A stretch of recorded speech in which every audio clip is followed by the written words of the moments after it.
RO2 Arus Advance 1.5 Auto tahun 2019.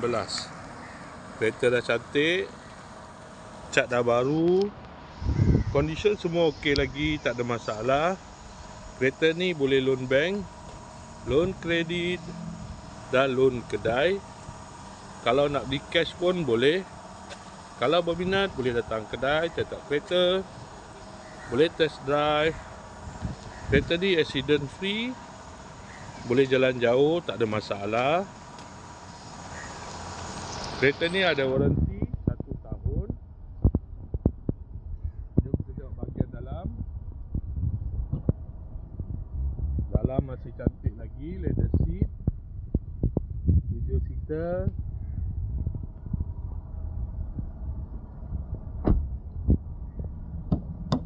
Kereta ni guna push start button. Aircon semua okey lagi, aircon sejuk.